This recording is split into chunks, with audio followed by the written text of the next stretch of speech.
नारायण नारायण नारायण नारायण। गिनी weds Sunny, इस film को कल ही 9 अक्टूबर को नेटफ्लिक्स पर रिलीज किया गया और आज सुबह मैंने इसे देखकर कंप्लीट किया। फिल्म को डायरेक्ट किया है पुनीत खन्ना ने, जिनकी ये पहली फिल्म है एज डायरेक्टर। फिल्म में मुख्य भूमिका में है यामी गौतम और विक्रांत मसी, और सपोर्टिंग कास्ट में है राजीव गुप्ता एज पप्पी सेठी यानी सनी के पिता, मिजल व्यास ने सनी की माँ का कैरेक्टर प्ले किया है, आयशा रजा मिश्रा ने गिनी की माँ का कैरेक्टर प्ले किया है, और सुहेल नायर ने निशांत राठी, जिसे हम गिनी का एक्स बॉयफ्रेंड कह सकते हैं, उसके बारे में हम आगे बात करेंगे थोड़ा सा। तो ऐसे काफ़ी बढ़िया ऐसे सपोर्टिंग कास्ट भी ये फिल्म है। कुल मिलाकर 2 घंटे और 5 मिनट की फिल्म है। फिल्म के रिलीज से पहले मैंने इसका ट्रेलर देखा था, पर कुछ ऐसे खास फिल्म से कोई एक्सपेक्टेशंस नहीं थे, और सच कहूँ तो नेटफ्लिक्स इंडिया का नाम ऑलरेडी इतना ख़राब हो चुका है, इतना गंदा हो चुका है कि उनसे किसी नॉर्मल फिल्म की जिसमें कोई प्रोपेगेंडा नहीं हो, ऐसे किसी फिल्म की अपेक्षा करना ही बेकार है, बेवकूफ़ी है। तो आज सुबह जब मैंने इस फिल्म को देखना शुरू किया तो बिल्कुल बिना किसी एक्सपेक्टेशंस के, बस मुझे रिव्यू करना है इसलिए मैंने सुबह फिल्म को देखना शुरू किया था।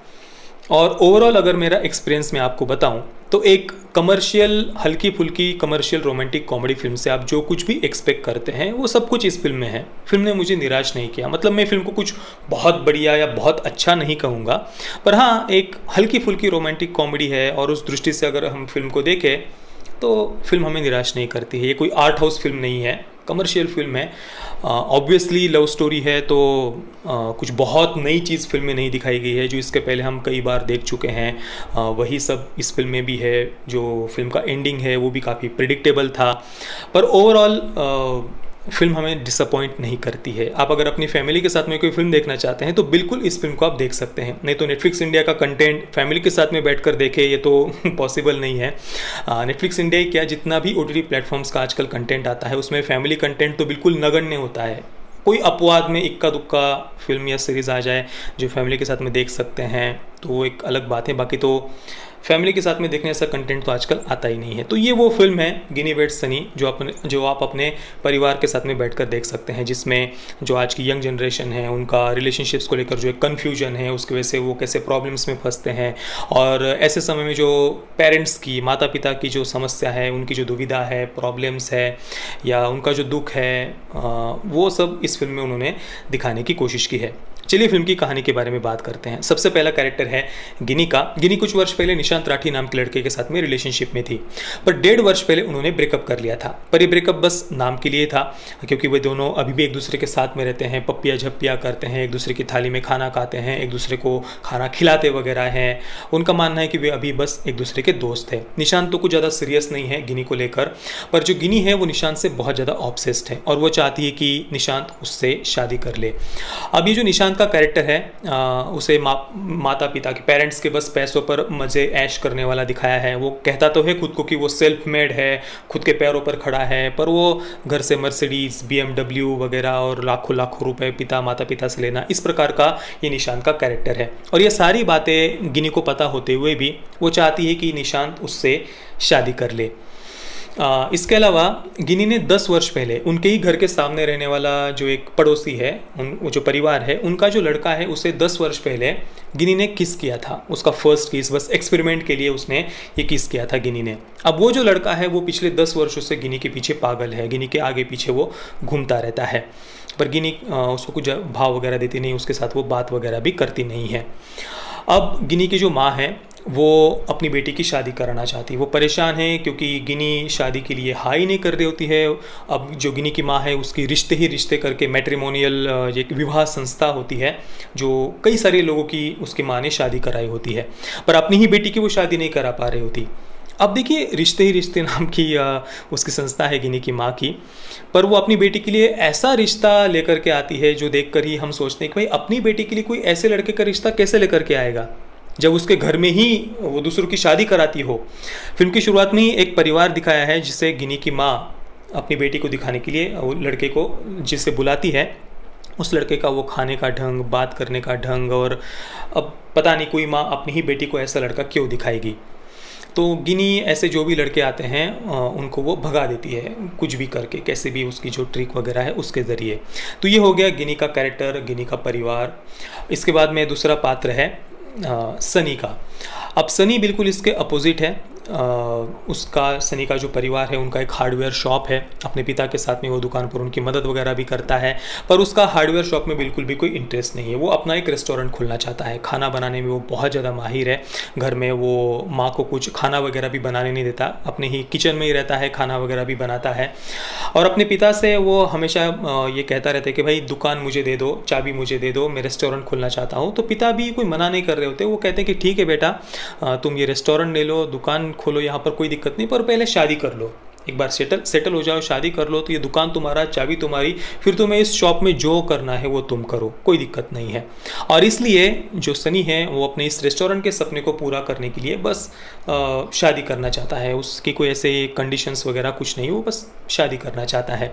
पर आजकल की जो मॉडर्न लड़कियां हैं उनसे वो परेशान है, उनकी जो मांगे हैं उनसे वो परेशान है। फिल्म की शुरुआत में ही एक लड़की से वो मिलता है, तो वो लड़की कहती है कि भाई मैं 1 वर्ष तक तुम मेरे बॉयफ्रेंड बने रहो, अगर तुम मुझे बॉयफ्रेंड के तौर पर खुश कर सकते हो तो मैं सोचूंगी 1 वर्ष के बाद में शादी वगैरह करना है या नहीं।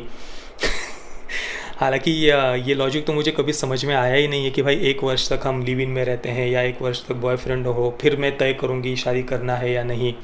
भाई कितने लोगों को तुम फिर इस प्रकार से ट्राई करोगे? 10, 20, 50, तो क्या 50 वर्षों तक बस बॉयफ्रेंड बदलते रह जाओगे? भाई कोई भी व्यक्ति परफेक्ट नहीं होता, किसी भी रिलेशनशिप में एडजस्ट करना ही पड़ता है किसी भी व्यक्ति के साथ में।